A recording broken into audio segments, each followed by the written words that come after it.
Hello friends, this is Jyoti and you are watching Edushankar. आज हम इस सेशन में करंट अफेयर्स आधारित जीएस को पढ़ेंगे। इसके अतिरिक्त मैप और जीएस का कोई रिवीजन भी साथ में करेंगे। फर्स्ट पॉइंट है श्री अरविंद जी, अरविंद घोष। इनकी जयंती थी, श्री अरविंदो या अरविंद घोष इनकी जयंती थी। तो इनकी जयंती के संदर्भ में अरविंद घोष से संबंधित कुछ इंपॉर्टेंट पॉइंट्स देख लेते हैं। इनकी बुक्स हैं इंपॉर्टेंट, कर्मयोगी, युगांतर, लाइफ डिवाइन, वंदे मातरम। तो युगांतर, लाइफ डिवाइन और वंदे मातरम, ये तीन बुक काफ़ी इंपॉर्टेंट है, याद रख लीजिएगा। और श्री अरविंद घोष या श्री अरविंदो जी का संबंध स्वदेशी आंदोलन से है, स्वदेशी आंदोलन। सेकंड पॉइंट है स्वदेशी आंदोलन 1905 ईस्वी में प्रारंभ हुआ था, जब बंगाल विभाजन हुआ 1905 ईस्वी में बंगाल विभाजन। तो उसी के बाद स्वदेशी आंदोलन को भारतीय क्रांतिकारियों के द्वारा स्टार्ट किया गया। सेकंड पॉइंट है प्रधानमंत्री जी ने स्वतंत्रता दिवस पर यानी कि कल भाषण में इतिहास से संबंधित लोगों के नाम लिए। तो उन लोगों के बारे में जान लेते हैं। पहले हैं गांधी जी। गांधी जी ने संघर्ष विराम संघर्ष का कॉन्सेप्ट लेकर आए। जब गांधी जी 1915 ईस्वी में भारत आते हैं तो गांधी जी गोपाल कृष्ण गोखले को अपना राजनीतिक गुरु मानते हैं 1915 के बाद, और एक वर्ष तक भारत भ्रमण करते हैं। और 1917 में ये चंपारण आंदोलन करते हैं। चंपारण आंदोलन यह एक क्षेत्रीय आंदोलन था। इसके बाद फिर ये एक बड़ा यानी कि राष्ट्रीय स्तर पर असहयोग आंदोलन को प्रारंभ करते हैं, असहयोग आंदोलन। तो 1920 ईस्वी में असहयोग आंदोलन स्टार्ट होता है। इसके बाद फिर 1922 में चौरा चौरी कांड होता है 1922, और असहयोग आंदोलन को बंद कर दिया जाता है। तो 1922 इसके बाद फिर स्टार्ट होता है 1930 में, 1930 यानी कि सविनय अवज्ञा आंदोलन। सविनय अवज्ञा आंदोलन पहले स्टार्ट होता है और इसके बाद 1932-33 में इसे भी बंद कर दिया जाता है। एंड फिर 1942 में असहयोग आंदोलन स्टार्ट होता है, भारत छोड़ो आंदोलन स्टार्ट होता है 1942। तो ये पहले 1920, तो यहाँ पर संघर्ष हुआ। फिर इस जोन में 20 से 30 के बीच में विराम रहा, यानी कि लोगों ने आराम किया और सोचा कि आगे कौन सा बड़ा काम किया जाए। फिर 1930 में फिर से संघर्ष स्टार्ट होता है और इसके बाद 8-10 साल लोग आराम करते हैं और सोचते हैं कि इससे बड़ा क्या किया जाए। और 1942 में भारत छोड़ो आंदोलन स्टार्ट करते हैं, यानी कि फिर संघर्ष। तो ये यहाँ पर संघर्ष हुआ 1920 में, फिर आराम लोगों ने किया यानी कि विराम किया, और फिर 1942 में संघर्ष किया। तो ये गांधी जी का कॉन्सेप्ट था, संघर्ष विराम संघर्ष, ये गांधी जी का कॉन्सेप्ट था। और गांधी जी ने करो या मरो का नारा दिया, करो या मरो का नारा। करो या मरो का नारा अगर पूछा जाए कब दिया गांधी जी ने, तो 1942 में ही भारत छोड़ो आंदोलन, क्विट इंडिया मूवमेंट के अंतर्गत इन्होंने दिया। और गांधी जी के बारे में एक बात कही जाती है, इन्होंने एक बात कही थी कि एक वर्ष में स्वराज ला दूंगा। तो 1921 ईस्वी में जब असहयोग आंदोलन चल रहा था तो इन्होंने ये बात कह दी थी कि एक वर्ष में स्वराज ला दूंगा। अगर ये पूछा जाए कि ये किसने कहा था, तो गांधी जी ने कहा था। नेक्स्ट है नेताजी सुभाष चंद्र बोस। नेताजी सुभाष चंद्र बोस, तो अगर पूछा जाए इनका जन्म कहाँ हुआ था, तो कटक है उड़ीसा में, कटक है उड़ीसा में। और नेताजी सुभाष चंद्र बोस ने 1938 ईस्वी में कांग्रेस का हरिपुरा अधिवेशन करते हैं। 1938 ईस्वी में पूछा जाता है कि हरिपुरा अधिवेशन को किसने किया, तो सुभाष चंद्र बोस ने। किस सन में हुआ, 1938 ईस्वी में। और 1939 ईस्वी में दोबारा पुनः इन्हें त्रिपुरी अधिवेशन की अध्यक्षता के लिए चुना जाता है, लेकिन यहाँ पर कुछ समस्या आ जाती है और अंततः इस अधिवेशन की अध्यक्षता डॉक्टर राजेंद्र प्रसाद करते हैं, डॉक्टर राजेंद्र प्रसाद। तो फिर त्रिपुरी अधिवेशन की अध्यक्षता डॉक्टर राजेंद्र प्रसाद करते हैं। गांधी जी और बोस जी के बीच में कुछ संघर्ष स्टार्ट हो जाता है, तो सुभाष चंद्र बोस अपना इस्तीफा दे देते हैं और इस अधिवेशन की अध्यक्षता डॉक्टर राजेंद्र प्रसाद करते हैं। फिर नेक्स्ट है 1939 ईस्वी में जब इन्होंने अपना रिजाइन कर दिया, तो इसके बाद इन्होंने तुरंत ही कांग्रेस के अंदर फॉरवर्ड ब्लॉक की स्थापना की। फॉरवर्ड ब्लॉक अगर पूछा जाए कि कब की गई, तो 1939 ईस्वी में। और किसके द्वारा की गई, तो सुभाष चंद्र बोस के द्वारा की गई। नेक्स्ट है ये आज़ाद हिंद फौज से संबंध रखते हैं। 1942 ईस्वी के बाद जो इन्होंने काम किए वो सब आज़ाद हिंद फौज के अंतर्गत ही किए। इन्होंने एक नारा दिया था, तुम मुझे खून दो मैं तुम्हें आज़ादी दूंगा। तो ये किसने कहा था? सुभाष चंद्र बोस ने कहा था। नेक्स्ट, इन्होंने दिल्ली चलो का नारा भी दिया। और अगर पूछा जाए कि नेताजी सुभाष चंद्र बोस को नेताजी की उपाधि किसने दी, तो रविन्द्रनाथ टैगोर ने, रविन्द्रनाथ टैगोर। नेक्स्ट है बाबा साहेब अम्बेडकर। तो बाबा साहेब अम्बेडकर संविधान के अंतर्गत अगर कहा जाए, ये संविधान के रचयिता हैं, उसके रचनाकार हैं। और अनुच्छेद 32 को इन्होंने हृदय और आत्मा की संज्ञा दी है। अनुच्छेद 32, जिसके अंतर्गत 5 रीट हैं: बंदी, प्रत्यक्षीकरण, प्रतिषेध, उत्प्रेक्षा, ये सारी उत्प्रेक्षा। और इन्होंने एक बुक लिखी है, annihilation of caste. Annihilation of caste, caste मतलब जाति को लेकर इन्होंने बुक लिखी है। जो गोलमेज सम्मेलन हुए थे ब्रिटेन में, तीनों गोलमेज सम्मेलन में बाबा साहब गए थे। 1930, 1931, 1932 तीनों गोलमेज सम्मेलन में इन्होंने शिरकत की। अंबेडकर जी बहिष्कृत हितकारिणी सभा के अध्यक्ष भी रहे, बहिष्कृत हितकारिणी सभा। और अंबेडकर जी अपने अंतिम समय में, अपने अंतिम टाइम पर बौद्ध धर्म को इन्होंने अपना लिया, बौद्ध धर्म। तो अब इन्होंने अपने अंतिम समय में, वही 1955 के आसपास, 54 के आसपास आई थिंक, इन्होंने बौद्ध धर्म को अपना लिया। नेक्स्ट है वीर सावरकर। वीर सावरकर, वीर सावरकर इन्होंने 1899 ईस्वी में मित्र बेला की स्थापना की। यह एक गुप्त सभा थी, गुप्त सभा, यह गुप्त सभा थी। 1904 ईस्वी में यही मित्र मेला अभिनव भारत संगठन के रूप में परिणत हो गई। अभिनव भारत संगठन, तो ये भी एक गुप्त संगठन ही है। इनकी एक पुस्तक है war of Indian independence, war of Indian independence. तो ये वीर सावरकर की रचना है, war of Indian independence. Next है मंगल पांडे। नेक्स्ट है मंगल पांडे। तो मंगल पांडे 1857 की क्रांति से इनका संबंध है। 1857 की क्रांति, जो पहली क्रांति हुई थी भारत में स्वतंत्रता को लेकर। तो इसमें क्या हुआ कि पुरानी बंदूक जो थी, जिन्हें ब्राउन बैस कहा जाता था, पुरानी बंदूक, उसके स्थान पर नई बंदूक आ गई जिन्हें एनफील्ड कहा जाने लगा, एनफील्ड। तो इस एनफील्ड की खासियत ये थी, इस एनफील्ड की खासियत ये थी कि इसे मुंह से,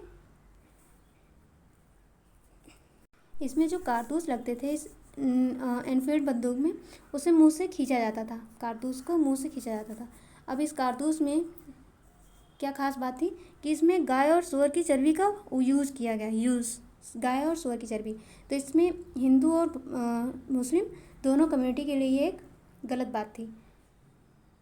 तो मंगल पांडे जी ने 19 मार्च 1857 ईस्वी को एक अंग्रेज़ अधिकारी को इन्होंने गोली मार दी, एक अंग्रेज़ अधिकारी को शूट आउट कर दिया।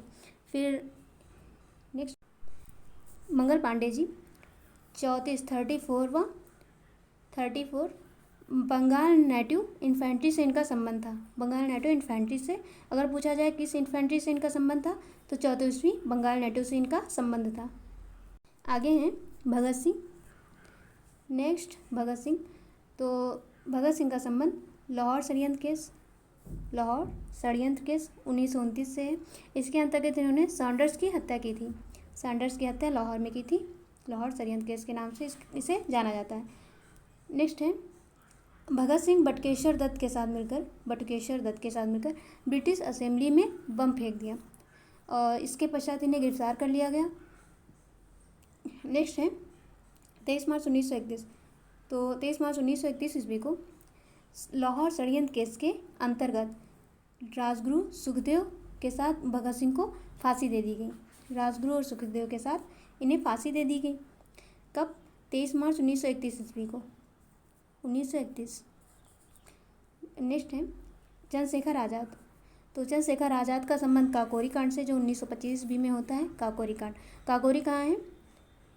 यूपी के अंदर लखनऊ में, यूपी के अंदर लखनऊ में 1931 ईस्वी में। ये इलाहाबाद के अंतर्गत, इलाहाबाद के अल्फ्रेड पार्क में इन्होंने स्वयं को गोली मार ली। अंग्रेज़ों से बचने के लिए स्वयं को इन्होंने गोली मार ली। अगले हैं डॉक्टर राजेंद्र प्रसाद। तो डॉक्टर राजेंद्र प्रसाद 1929 में त्रिपुरी अधिवेशन में इन्होंने अंतिम रूप से अध्यक्षता की, त्रिपुरी अधिवेशन के अध्यक्ष बने और संविधान सभा के स्थायी अध्यक्ष बने, संविधान सभा के स्थायी अध्यक्ष। अगर ये स्थायी अध्यक्ष थे तो अस्थायी अध्यक्ष कौन था? तो सच्चिदानंद सिन्हा। सच्चिदानंद सिन्हा को संविधान सभा का अस्थायी अध्यक्ष बनाया गया था। और डॉक्टर राजेंद्र प्रसाद भारत के प्रथम राष्ट्रपति भी थे। भारत के प्रथम राष्ट्रपति कौन थे? डॉक्टर राजेंद्र प्रसाद। डॉक्टर राजेंद्र प्रसाद कहाँ के रहने वाले थे? अगर ये पूछ लिया जाए कहाँ के रहने वाले, तो बिहार के रहने वाले थे। नेक्स्ट है नेहरू जी, जवाहरलाल नेहरू। तो इन्होंने पूर्ण स्वराज की मांग की। पूर्ण स्वराज 1929 के अंतर्गत 1929 के दौरान लाहौर अधिवेशन होता है, कांग्रेस का लाहौर अधिवेशन होता है रावी नदी के किनारे। तो उसमें इन्होंने नेहरू जी ने पूर्ण स्वराज की मांग कर दी और इन्होंने एक नारा दिया था, आराम हराम है, आराम हराम है। इनकी एक बुक है glimpses of world history. Glimpses मतलब एक झलक, तो ग्लिम्पसेस ऑफ वर्ल्ड हिस्ट्री इन्होंने 1937 ईस्वी में, 1929 में की थी, यहाँ पर 1929 में पूर्ण स्वराज, और फिर 1937 ईस्वी में इन्होंने फैजपुर अधिवेशन किया। फैजपुर वह कानपुर कांग्रेस का फैजपुर अधिवेशन हुआ 1937 में। इसकी खासियत ये थी कि ये पूर्ण रूप से गांव में, ये पहला और गांव में एक अधिवेशन हुआ था। आज तक का पहला ये था जो गांव में अधिवेशन हुआ। नेक्स्ट है सरदार वल्लभ भाई पटेल। सरदार वल्लभ भाई पटेल तो इन्होंने 1931 ईस्वी में कराची अधिवेशन की अध्यक्षता की। 1931 में कराची अधिवेशन, और इस अधिवेशन में इन्होंने मौलिक अधिकारों की मांग की। मौलिक अधिकार, अगर मौलिक अधिकार की बात की जाए संविधान में किस अनुच्छेद में रखा गया है, किस भाग के अंतर्गत, तो भाग 3। और अनुच्छेद की बात की जाए तो 12 से 35 तक। तो इन्हीं तो अगर पूछा जाए पहली बार कब डिमांड की गई मौलिक अधिकारों की, तो 1931 में कराची अधिवेशन किसने की? सरदार वल्लभ भाई पटेल ने की। सरदार वल्लभ भाई पटेल ये गृह मंत्री थे, भारत के प्रथम गृह मंत्री, और सरदार वल्लभ भाई पटेल के नाम से ही भारत में स्टैचू ऑफ यूनिटी बनवाया गया है गुजरात के अंतर्गत। गुजरात में स्टैचू ऑफ यूनिटी है। नेक्स्ट है लाल बहादुर शास्त्री जी। लाल बहादुर शास्त्री, तो लाल बहादुर शास्त्री जी भारत के दूसरे प्रधानमंत्री थे, सेकंड प्रधानमंत्री। पहले थे जवाहरलाल नेहरू, और इनके प्रधानमंत्री कार्यकाल में पाकिस्तान से युद्ध हो जाता है 1965 में। पाकिस्तान से युद्ध हो गया, और इस युद्ध के पश्चात ताशकंद समझौता होता है। ताशकंद समझौता 1966 में, 65-66 में ताशकंद समझौता होता है। तो ये ताशकंद जाते हैं लाल बहादुर शास्त्री जी, और ताशकंद में इनकी अचानक मौत हो जाती है। लाल बहादुर शास्त्री जी ने एक नारा दिया था, जय जवान जय किसान। तो जय जवान इस रूप में कि पाकिस्तान से उस समय युद्ध चल रहा था, तो सैनिकों के लिए जय जवान कह दिया गया, और जय किसान इसलिए कि उस समय काफ़ी भारत में सूखा पड़ा हुआ था, सूखा। तो उस समय हमारे वीर सैनिकों की और किसानों की, दोनों लोगों की काफ़ी ज़रूरत थी। तो लाल बहादुर शास्त्री जी ने जय जवान और जय किसान का नारा दिया। नेक्स्ट है जेपी नारायण या फिर जयप्रकाश नारायण। ये भी बिहार से संबंध रखते हैं, बिहार से। और ये क्यों है, मतलब क्विट इंडिया है, क्विट इंडिया मूवमेंट। तो Jayaprakash Narayan quit India movement के अंतर्गत हजारीबाग जेल, ये भी जेल में बिहार में ही पड़ता है हजारीबाग जेल। तो ये हजारीबाग जेल की दीवार को फांद कर आंदोलन का नेतृत्व करते हैं। क्विट इंडिया भारत छोड़ो आंदोलन का नेतृत्व करते हैं। और ये जब भारत में इमरजेंसी लगी, तो इमरजेंसी के दौरान इन्होंने संपूर्ण क्रांति का नारा दिया। 1975 में इमरजेंसी लगी थी इंदिरा गांधी के कार्यकाल में, तो उसी समय में इन्होंने संपूर्ण क्रांति का नारा दिया। नेक्स्ट है आचार्य विनोबा भावे। आचार्य विनोबा भावे, तो इन्होंने व्यक्तिगत सत्याग्रह चलाया था 1940 ईस्वी में, व्यक्तिगत सत्याग्रह, और ये इसके प्रथम सत्याग्रही थे। व्यक्तिगत सत्याग्रह ये फर्स्ट सत्याग्रही थे। अगर पूछा जाए सेकंड सत्याग्रही कौन थे, तो जवाहरलाल नेहरू सेकंड सत्याग्रही थे।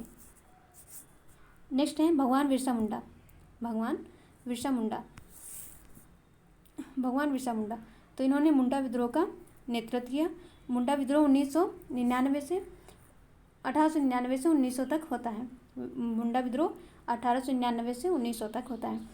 मुंडा विद्रोह झारखंड के क्षेत्र में होता है, झारखंड, और ये बिरसा मुंडा जी द्वारा इसका नेतृत्व किया जाता है। नेक्स्ट है सिद्धू और कान्हू। मोदी जी ने सिद्धू कान्हू का भी नाम लिया। सिद्धू और कान्हू तो ये संताल विद्रोह से संबंध रखते हैं। संताल विद्रोह कब हुआ था? 1955-56 ईस्वी में, और ये संताल विद्रोह बंगाल और बिहार के क्षेत्र में पड़ता है। संताल जनजाति का नाम सुना है ना, तो ये बिहार और बंगाल के ही क्षेत्र में और इसी क्षेत्र में ही रहते हैं। तो संताल विद्रोह का संबंध किससे है? किसका संबंध संताल विद्रोह से है? सिद्धू और कान्हू का। एक क्वेश्चन पूछा जाता है कि 1857 की जो क्रांति हुई थी उससे पहले, जस्ट पहले कौन सा विद्रोह हुआ था? तो ये वही विद्रोह है, संथाल विद्रोह, जो 1857 की क्रांति से पहले हुआ था। 1857। अब अगर 1857 की क्रांति से पहले ये विद्रोह हुआ था तो इसके बाद कौन सा विद्रोह हुआ था? तो इसके बाद नील विद्रोह हुआ था। नील विद्रोह 1858 के बाद स्टार्ट हुआ था। ये रही क्रांतिकारी वीरों की बात। अब क्रांतिकारी वीरांगनाओं की बात भी कर लेते हैं, जिसका जिक्र मोदी जी ने किया। तो पहली है रानी लक्ष्मीबाई। रानी लक्ष्मीबाई झांसी की रानी थी। इनके बचपन का नाम मनुबाई था। बचपन का नाम मनुबाई, मणिकर्णिका भी इन्हें कहते हैं। मनुबाई, मणिकर्णिका। 1857 ईस्वी की क्रांति से लक्ष्मीबाई का संबंध था, और जो 1857 की क्रांति ये कर रही थी, ये उस क्रांति का नेतृत्व कर रही थी। 1857 झांसी का नेतृत्व कर रही थी। और हीरोज़ एक अंग्रेज थे, इन्होंने रानी लक्ष्मीबाई के नेतृत्व को दबाने की कोशिश की, और इसमें ये अंततः सफल भी रहे। 1853 ईस्वी में झांसी को व्यवगत सिद्धांत के अंतर्गत डलहौजी ने अपनी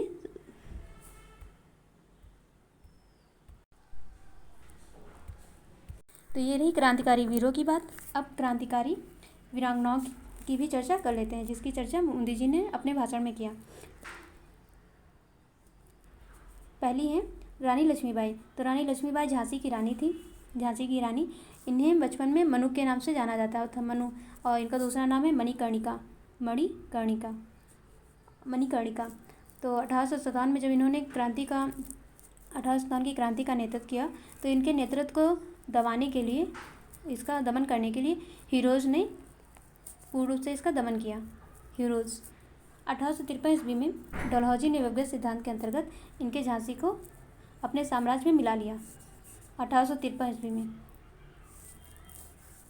नेक्स्ट है झलकारी बाई। तो झलकारी बाई रानी लक्ष्मीबाई की हमशक्ल थी। झलकारी बाई रानी लक्ष्मीबाई की हमशक्ल थी, और झलकारी बाई ने रानी लक्ष्मीबाई की काफ़ी सहायता की। नेक्स्ट है दुर्गा भाभी। दुर्गा भाभी ये भगवती चरण बोहरा की वाइफ थी, पत्नी थी, और इन्होंने भगत सिंह के साथ क्रांतिकारी गतिविधियों में संचालित किया। क्रांतिकारी गतिविधियों को इन्होंने संचालित किया। जो लाहौर षड्यंत्र केस है, लाहौर षड्यंत्र केस, जिसमें सैंडर्स की हत्या भगत सिंह द्वारा की गई थी, तो इसमें दुर्गा भाभी भी सम्मिलित थी। इन्होंने भगत सिंह की सहायता की थी इसमें। नेक्स्ट है रानी गैदी नलियू। रानी गैदी नलियू ये नागा आध्यात्मिक व राजनीतिक नेता थी। नागा जनजाति जो होती है, तो उसके अंतर्गत ये आध्यात्मिक व राजनीतिक नेता थी। इन्होंने ब्रिटिश शासन के खिलाफ विद्रोह किया, और इन्हें रानी की उपाधि थी, जो रानी आगे लिखा हुआ है, इसकी उपाधि नेहरू जी द्वारा दिया गया, जवाहरलाल नेहरू जी द्वारा। बेगम हजरत महल। नेक्स्ट है बेगम हजरत महल। तो इन्होंने 1857 ईस्वी की इन्होंने भी नेतृत्व किया 1857 ईस्वी की क्रांति का, और इनका नेतृत्व क्षेत्र लखनऊ था। ये लखनऊ की रानी थी, और बेगम हजरत महल को महक परी के भी नाम से जाना जाता है, क्योंकि ये महक परी नाम से रचनाएं किया करती थी, कविताएं करती थी महक परी के नाम से, महक परी। और बेगम हजरत महल के नेतृत्व का दमन जो है, ये हेनरी लॉरेंस और कैम्पबेल के द्वारा किया गया था। हेनरी लॉरेंस और कैम्पबेल के द्वारा इनके नेतृत्व का दमन किया गया। हेनरी लॉरेंस जो थे, ये इस क्रांति के अंतर्गत इनकी मृत्यु हो गई। लखनऊ के अंदर ही लॉरेंस की मृत्यु हो गई। नेक्स्ट है बेगम हजरत महल अंग्रेज़ों के द्वारा मारी नहीं गई थी, ना ही इन्होंने सुसाइड किया, बल्कि ये नेपाल चली गई। बेगम हजरत महल नेपाल चली गई और नेपाल में ही इनकी अंततः मृत्यु हो गई। वेलु नचियार। नेक्स्ट है वेलु नचियार। वेलु नचियार ये तमिलनाडु की रहने वाली थी। इन्होंने ईस्ट इंडिया कंपनी के साथ युद्ध किया था, ईस्ट इंडिया कंपनी के साथ 1700 यानी कि 18वीं सेंचुरी में इन्होंने ईस्ट इंडिया कंपनी के साथ युद्ध किया था। करंट के अंतर्गत नेक्स्ट न्यूज़ है हर घर तिरंगा वेबसाइट पर, जो हर घर तिरंगा वेबसाइट है उस पर 5 करोड़ से अधिक लोगों ने तिरंगा के साथ सेल्फी को अपलोड किया। तिरंगा के साथ सेल्फी खींचकर उसे इस वेबसाइट पर अपलोड किया है। कितने करोड़ से अधिक? 5 करोड़ से अधिक लोगों ने। नेक्स्ट है स्वतंत्रता के 75वें वर्ष पूरे होने के उपलक्ष्य में डल झील पर 7500 वर्ग फुट का 75वीं स्वतंत्रता दिवस की वर्षगांठ मनाई जा रही है, तो उसी के अवसर पर 7500 वर्ग फुट का तिरंगा फहराया गया है, 7500 वर्ग फुट का। नेक्स्ट इंपॉर्टेंट न्यूज़ है केन्या के राष्ट्रपति विलियम रूटो को बनाया गया है। केन्या के राष्ट्रपति विलियम रूटो। केन्या की राजधानी नैरोबी और केन्या में यूएनईपी का मुख्यालय है। UNEP United Nation Environment Programme. आज भारत के मैप के अंतर्गत कुछ इंपॉर्टेंट पर्वत श्रेणी को देख लेते हैं। सबसे ऊपर यहाँ पर काराकोरम पर्वत श्रेणी है। काराकोरम ये यहाँ जास्कर पर्वत श्रेणी है, जास्कर जो कि हिमाचल प्रदेश में पड़ती है। ये पीर पंजाल श्रेणी। यहाँ पर ये अरावली पर्वत श्रेणी ये है राजस्थान में और ये लंबी है ऐसे।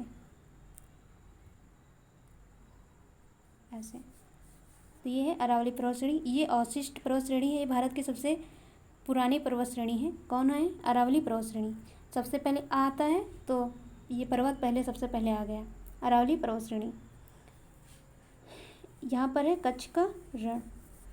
और नेक्स्ट है दक्कन प्लेटू। यहाँ पर काली मिट्टी पाई जाती है। इस जोन में काली मिट्टी पाई जाती है। काली मिट्टी जहाँ पाई जाती है वहाँ पर कपास की खेती की पॉसिबिलिटी बढ़ जाती है, कपास की खेती की। और वर्तमान में तो यहाँ पर गन्ने की भी जो उत्पादकता है वो बढ़ती जा रही है। इसकी वजह से महाराष्ट्र गन्ने के उत्पादन के क्षेत्र में प्रथम स्थान पर आ गया। नेक्स्ट ये इस साइड में वेस्टर्न घाट है और इस साइड में ईस्टर्न घाट। अगर पूछा जाए वेस्टर्न घाट पर कितने दर्रे हैं तो 4 दर्रे, थाल घाट, बोर घाट, पाल घाट, सिनकोटा, 4 दर्रे हैं। सिनकोटा। अगर पूछा जाए कि दक्षिण प्रायद्वीप भारत की सबसे ऊंची चोटी तो अनाईमुदी सबसे ऊंची चोटी है। और नीलगिरी पर्वत श्रेणी के अंतर्गत सबसे ऊंची चोटी तो दोदा बेटा है, फिर ये विंध्य पर्वत श्रेणी और ये सतपुड़ा पर्वत श्रेणी, ये विंध्य, ये सतपुड़ा। इसके बीच में दामोदर नदी प्रवाहित होती है। दामोदर नदी, यहाँ पर दामोदर नदी प्रवाहित होती है। और इसके दक्षिण में जो सतपुड़ा पर्वत श्रेणी है तो इसके दक्षिण में ऐसे ताप्ती नदी प्रवाहित होती है। ताप्ती नदी। तो पूछा जाए कि किन 2 पर्वत श्रेणी यानी कि विंध्याचल और सतपुड़ा पर्वत श्रेणी के बीच में कौन सी नदी प्रवाहित होती है तो नर्मदा नदी। ये यहाँ पर लिखा हुआ है नर्मदा। और सतपुड़ा पर्वत श्रेणी के दक्षिण में कौन सी नदी बहती है तो ताप्ती नदी। और ठीक है,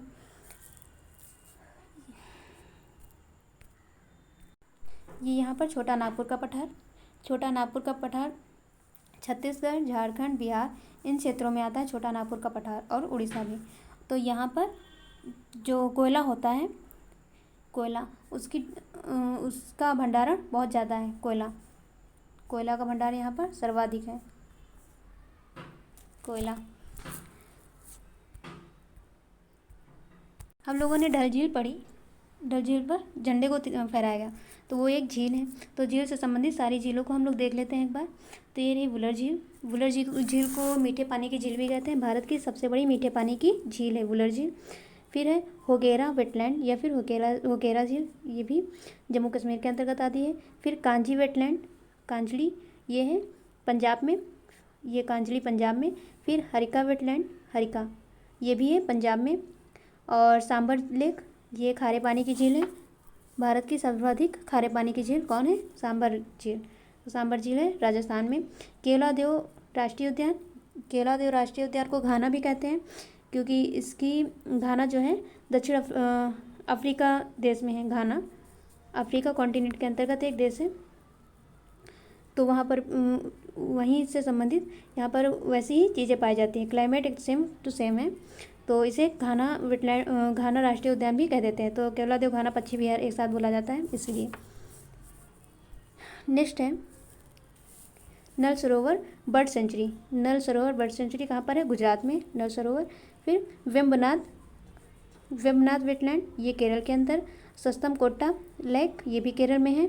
अस्तमुडी, ये भी केरल में है। फिर पॉइंट कैलिमर, पॉइंट कैलिमर तमिलनाडु में है। कोलेरू लेक, कोलेरू लेक, ये है आंध्र प्रदेश में, आंध्र प्रदेश में। नेक्स्ट है चिल्का झील, चिल्का झील है उड़ीसा में, चिल्का झील उड़ीसा में। और भीतरकनिका, ये भी है उड़ीसा में, भीतरकनिका उड़ीसा। नेक्स्ट है ईस्ट कैलकाटा वेटलैंड, ये है पश्चिम बंगाल में। रुद्रसागर लेक, ये त्रिपुरा में है। लोकटक मणिपुर में है। और दीपोरविल, ये है असम में, दीपोरविल। अगर ऊपरी गंगा रिवर पूछा जाए, ऊपरी गंगा रिवर, तो ये है यूपी में। रोपड़ वेटलैंड, ये है पंजाब में, रोपड़ पंजाब। और रेणुका लेक, ये है हिमाचल प्रदेश में, रेणुका, रेणुका हिमाचल प्रदेश में। चंद्रताल, ये भी है हिमाचल प्रदेश में, Chandratal. Pong dam, Pong dam lake, ये है हिमाचल प्रदेश में। और तसो मोरिरी, ये है लद्दाख के अंतर्गत। और सुरिनसर मानसर, ये भी है लद्दाख के अंतर्गत। तो ये हमारी टोटल सारे के सारे इंपॉर्टेंट लेक रही। नेक्स्ट है क्विक रिवीजन। तो आंसर मन में सोचिएगा, एक बार ज़रूर सोचिएगा। पेंच टाइगर रिजर्व कहाँ पर है? पेंच टाइगर रिजर्व एमपी के अंतर्गत, यानी मध्य प्रदेश में, एमपी। मानस अभ्यारण्य, ये कहाँ पर है? ए फॉर असम, असम में है। ग्लोबल 500 पुरस्कार किससे संबंधित है? ग्लोबल 500, तो ये पर्यावरण से संबंधित है, पर्यावरण। और नेक्स्ट है पर्यावरण दिवस कब मनाया जाता है? पर्यावरण दिवस तो 5 जून को मनाया जाता है, 5 जून, पर्यावरण दिवस 5 जून, 5 जून। यूएनईपी का मुख्यालय, ये केन्या की राजधानी नैरोबी, केन्या की राजधानी नैरोबी। तो यूएनईपी का मुख्यालय कहाँ है? नैरोबी में। अगर पूछा जाए 61वां संविधान संशोधन किससे संबंधित है? 61वां संविधान संशोधन तो मतदान की आयु घटा देने से है। तो पहले मतदान की आयु 21 वर्ष हुआ करती थी, 21, अभी के लिए 18 वर्ष है। 18 वर्ष की उम्र के लोग वोट डाल सकते हैं, जिनका चुनाव लिस्ट में नाम होगा। नेक्स्ट है सहकारी समितियों के लिए कौन सा संविधान संशोधन किया गया? सहकारी समितियाँ, अब तो इसका मंत्रालय भी बन गया है, सहकारी समितियाँ। तो इसके लिए संशोधन किया गया है 97 संशोधन के अंतर्गत सहकारी समितियों को जोड़ा गया है। अनुच्छेद 43 के अंतर्गत जोड़ा गया है इसे, अनुच्छेद 43 खा, अनुच्छेद 43 खा। और भाग 9 के अंतर्गत है 9 खा। संविधान अगर अनुच्छेद की बात करें तो 43 खा और 9 खा। अगर संविधान संशोधन की बात करें तो 97। नेक्स्ट है राष्ट्रपति को वीटो पॉकेट की शक्ति किस अनुच्छेद के अंतर्गत प्राप्त है? तो अनुच्छेद बताना है किस अनुच्छेद के अंतर्गत। तो 111 यानी कि 111 के अंतर्गत राष्ट्रपति को वीटो पॉकेट की शक्ति प्राप्त है। इसके अंतर्गत जब कोई प्रस्ताव जो है मान लीजिए राष्ट्रपति के पास आता है, तो वह प्रस्ताव राष्ट्रपति अपने पास रख लें या फिर उसे वापस कर दें या फिर उसे दे ही ना, तो ये सारी इसमें सिचुएशंस आती हैं। तो किसके अंतर्गत है? अनुच्छेद 111 के अंदर। दे ना दे यही सोचते रहते हैं, देते ही नहीं है, या देंगे तो कहेंगे इसमें संशोधन करके लाओ। सोचिएगा फ्रेंड, क्विक रिवीजन में आपके कितने क्वेश्चन सही होते हैं। मिलते हैं नेक्स्ट वीडियो में, तब तक के लिए जय हिंद।